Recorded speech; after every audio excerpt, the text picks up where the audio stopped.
जय श्री राम। क्या आप जानते हैं भगवान श्री राम के सबसे बड़े भक्त हनुमान जी का जन्म कैसे हुआ? कैसे एक साधारण वानर बालक बने इतने शक्तिशाली और अमर? आज मैं आपको सुनाने जा रही हूँ हनुमान जी की पूरी जन्म कथा। चलिए अब कथा सुनते हैं। बहुत समय पहले की बात है। स्वर्ग लोक में एक सुंदर अप्सरा थी, अंजना। एक बार किसी कारण से उन्हें एक ऋषि का श्राप मिला कि उन्हें धरती पर वानरी के जन्म लेना पड़ेगा।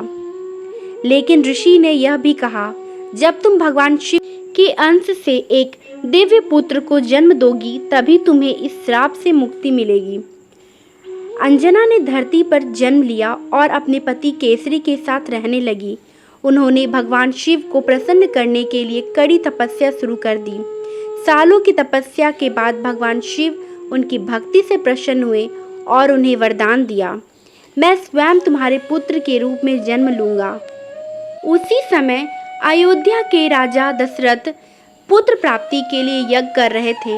यज्ञ से प्राप्त खीर का एक हिस्सा वायुदेव के माध्यम से अंजना तक पहुंचा। अंजना ने उसे प्रसाद समझकर ग्रहण किया और कुछ समय बाद उन्होंने एक तेजस्वी दिव्य बालक को जन्म दिया। वही थे हनुमान जी। हनुमान जी बचपन से ही बहुत शक्तिशाली थे। एक दिन उन्होंने सूर्य को पका हुआ फल समझ लिया और उसे खाने के लिए आसमान में उड़ गए।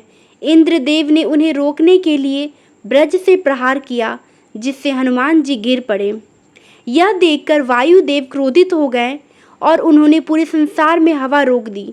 सभी देवता डर गए और हनुमान जी को कई वरदान दिए। ब्रह्मा जी ने असीम बुद्धि और शक्ति दी। इंद्रदेव ने ब्रज से अजय होने का वरदान दिया। सूर्य देव ने ज्ञान और विद्या दी। यमराज ने अमरता का वरदान दिया। लेकिन एक ऋषि ने बाल हनुमान की शरारतों से परेशान होकर उन्हें एक श्राप दिया, तुम अपनी शक्ति तब तक भूल जाओगे जब तक कोई तुम्हें याद न दिलाए। समय बीतता गया। जब भगवान श्री राम से हनुमान जी की मुलाकात हुई तब उन्हें अपनी सारी शक्तियां याद आ गई और फिर शुरू हुआ एक भक्त और भगवान का सबसे पवित्र रिश्ता। हनुमान जी ने अपना पूरा जीवन भगवान श्री राम की सेवा में कर दिया। तो यह थी हनुमान जी की जन्म की अद्भुत कथा, जो हमें यह सिखाती है भक्ति, शक्ति और सच्ची सेवा का महत्व। बोलो बजरंग बली की जय, सियापति रामचंद्र की जय।